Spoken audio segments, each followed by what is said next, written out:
তো নমস্কার বন্ধুরা, আমি অনিশ। আপনারা দেখছেন অনিশ বাইট।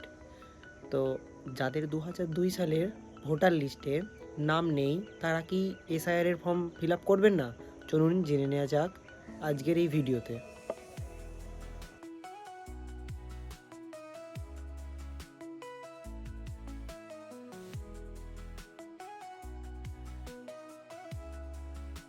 প্রথমে বলে রাখি, যাদের 2002 সালের ভোটার লিস্টে নাম নেই তারা অবশ্যই এসআইআর ফর্ম ফিল আপ করতে পারবেন।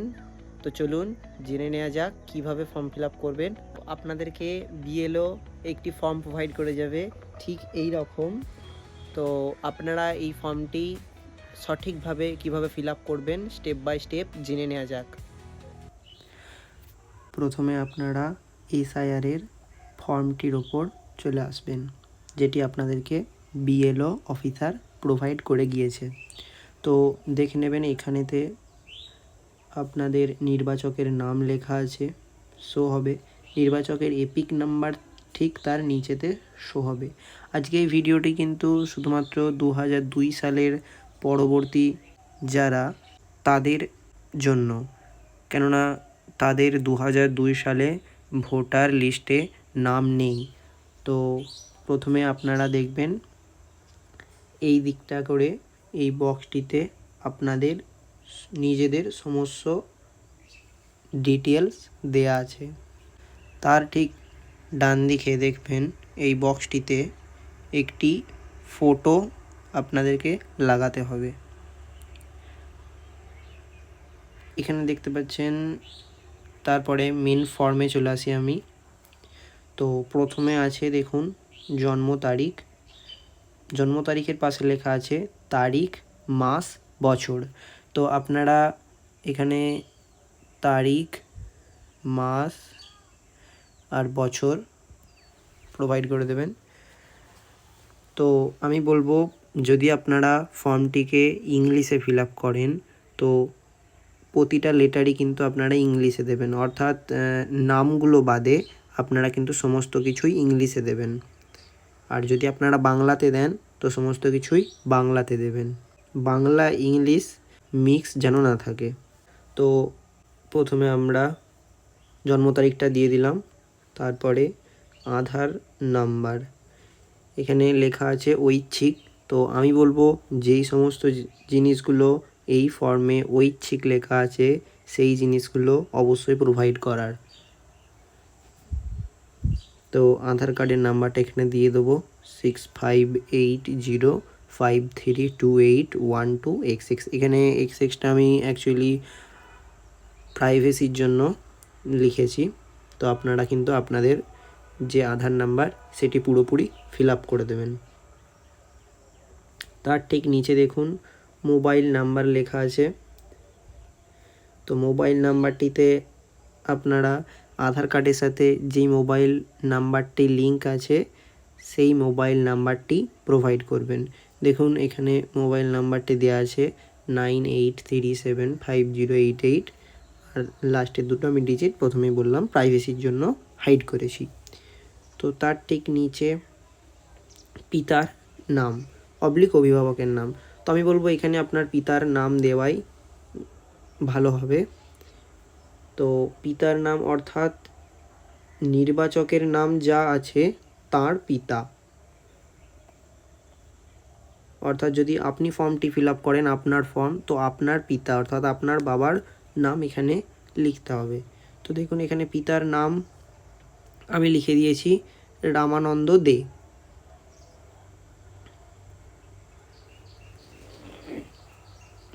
তো তার ঠিক নিচেতে দেখুন পিতার এপিক নাম্বার।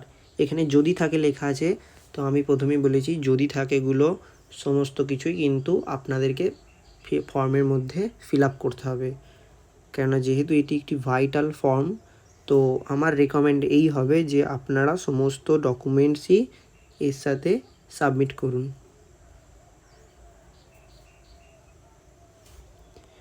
পিতার এপিক নাম্বার এখানে লিখে দিয়েছি WB/28/194/123, আর এটা তো আমি হাইড করেছি। তার ঠিক নিচে মায়ের নাম অর্থাৎ মায়ের নাম মানে যিনি নির্বাচক তার মায়ের নাম, অর্থাৎ এখানে যে পিতা দিলেন তার স্ত্রী। মায়ের নাম আমি প্রোভাইড করে দিয়েছি এখানেতে উষা রানী দে।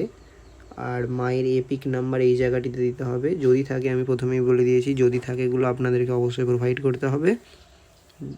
এখানে দেখুন WB/28/194/456 আর বাকি তিনটে তো আমি হাইড করেছি।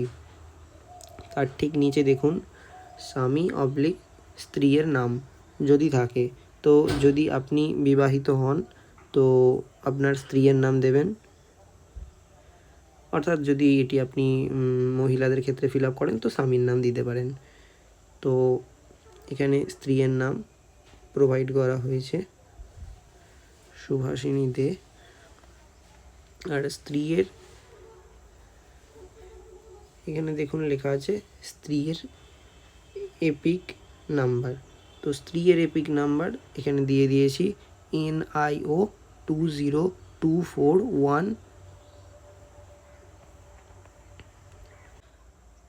তো এরপর দেখতে পাচ্ছেন আপনারা সর্বশেষ SIR এর নির্বাচক তালিকায় থাকা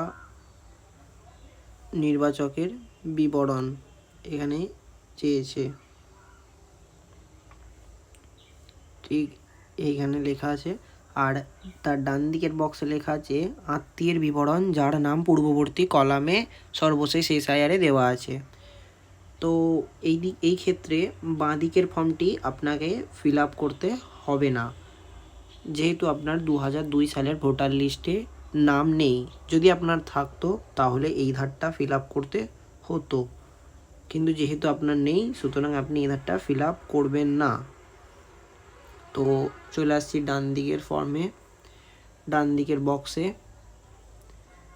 তো এখানে নাম, আত্মীয়ের বিবরণ অর্থাৎ যিনি নির্বাচক তার পিতা, এখানে যে নির্বাচক আছে তার পিতা অর্থাৎ এই যে রামানন্দ দে, তো এখানে তার নাম লিখতে হবে। দেখতেই পাচ্ছেন এখানে লিখে দিয়েছি রামানন্দ দে। তো তার ঠিক নিচেতে এপিক নাম্বার যদি থাকে অর্থাৎ ভোটার আইডি কার্ডের নাম্বার রামানন্দ দের, কারণ আমি বলেই দিয়েছি যদি থাকে আপনারা অ্যাভয়েড করবেন, আপনারা চেষ্টা করবেন মাস্ট প্রোভাইড করারই। তো এপিক নাম্বার এখানে রামানন্দ দের প্রোভাইড করে দিয়েছি WB/28/194/123। আত্মীয়ের নাম অর্থাৎ রামানন্দ দের আত্মীয়ের নাম এখানে প্রোভাইড করে দিয়েছি রাধাকান্ত দে। তো তার ঠিক নিচে দেখুন সম্পর্ক লেখা আছে। তো রামানন্দ দের পিতা হলেন রাধাকান্ত দে, তো সেই জন্য এখানে সম্পর্ক লিখেছি পিতা।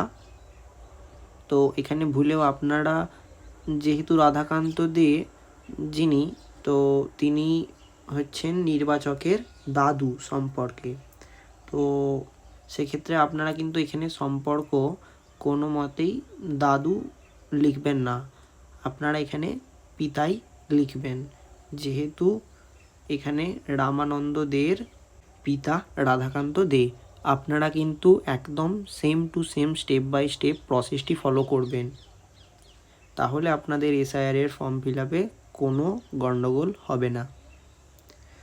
তো তার ঠিক নিচে দেখুন জেলা প্রোভাইড করে দেবেন আপনারা যেই জেলায় থাকেন, অর্থাৎ বর্তমানে আপনারা যেই জেলায় আছেন সেই জেলা যদি আপনাদের ভোটার আইডি কার্ডে থাকে তো সেই জেলায় প্রোভাইড করবেন, অথবা মনে করুন আপনি এখন বর্ধমান জেলায় থাকেন অথচ আপনার ভোটার কার্ডে জেলা লেখা আছে হুগলি, তো আপনি কিন্তু সেক্ষেত্রে আপনার ভোটার আইডি কার্ডে যা লেখা আছে তাই এখানে প্রোভাইড করবেন। রাজ্যের নাম অবভিয়াসলি পশ্চিমবঙ্গ হবে। তো তার ঠিক পরে বিধানসভা ক্ষেত্রের নাম আপনারা এখানে প্রোভাইড করে দেবেন, অর্থাৎ আপনারা যে বিধানসভার থেকে ভোট দেন সেই বিধানসভার নাম এখানে লিখে দেবেন, আর বিধানসভার ক্ষেত্রের নাম্বার এখানে আপনারা লিখে দেবেন। এইগুলো আমাদেরকে BLO অফিসারই প্রোভাইড করেছে, তো আপনারা এইগুলো BLO অফিসারের কাছ থেকে জেনে নেবেন। তো তার ঠিক পাশে অংশের নাম্বার দেখতে পাচ্ছেন, এগুলো আমাদেরকে বিএলও অফিসারই প্রোভাইড করেছে। ফর্মের একদম নিচে ঠিক এই জায়গাটিতে দেখতে পাচ্ছেন, এই জায়গাটিতে নির্বাচকের একটি সাইন হবে। যদি নির্বাচক না থেকে থাকে আপনাদের কাছে, ধরে নেন আপনি অন্য কারোর ফর্ম ফিল আপ করছেন, তো নির্বাচক আপনার কাছে নেই, তো সেক্ষেত্রে পরিবারের যে কোনো সাবালক সদস্য এখানে সাইন করতে পারে। তো আপনারা অবশ্যই কমেন্ট বক্সে জানাতে পারেন যদি আপনাদের কোথাও কিছু বুঝতে অসুবিধা হয়ে থাকে। আমি চেষ্টা করব সেই বিষয়ে একটি ভিডিও নিয়ে আসার। তো ভিডিওটি আপনাদের কেমন লাগলো তা অবশ্যই কমেন্ট বক্সে জানাবেন, এবং যদি ভিডিওটিকে ভালো লেগে থাকে তো চ্যানেলটিকে লাইক, শেয়ার এবং সাবস্ক্রাইব করবেন। তো দেখা হচ্ছে পরের ভিডিওতে একটি নতুন টপিক নিয়ে। ততদিন গুড বাই।